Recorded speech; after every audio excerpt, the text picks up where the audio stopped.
what do you make of what Arne Slot had to say then, right? Normally a player like Burn runs to the zone because normally, and although he's an exception, I've never in my life seen a player from that far away heading a ball with so much force into the far corner. First of all, phenomenal header. Yeah. What Arne Slot's saying there is that he expects Dan Burn to be in the mixer with those 5 elite level headers of the ball that Arne Slot's talking about that he lines up on the edge.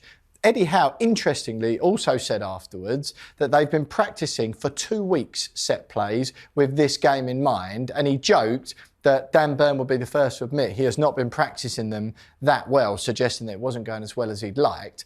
But do you think it's sort of something Liverpool picked up on and they've held them back on purpose? No, they defend like this a lot, Liverpool. This is their setup. And it's fantastic from Eddie Howe and Jason Tindall and the set-piece coach, because what they've done is they've taken Liverpool's 2 best headers of the ball, Konate and Van Dijk, out of the picture because they're not going to be competing for the ball. So Liverpool aren't a very big team anyway. You know, so I know Kwanzaa was playing yesterday instead of Trent Alexander-Arnold, but then you've got your Robertson. Jota's good in the air, but is not greatly big. And then you've got McAllister's not massive. Szoboszlai's okay, but they're not all round as big a team as Newcastle. So if then Newcastle's plan is to just nullify the 2 best attacking headers of the ball in Konate and Van Dijk, they can't attack it because they're staying in their zone. There's this square in front of them that is Newcastle's territory in Liverpool's penalty area. And it's just all wrong. And they've got, and you know, look, Eddie Howe's being modest and saying they didn't do it that well in practice. But as I said, it's not just about the chance for Burn to score,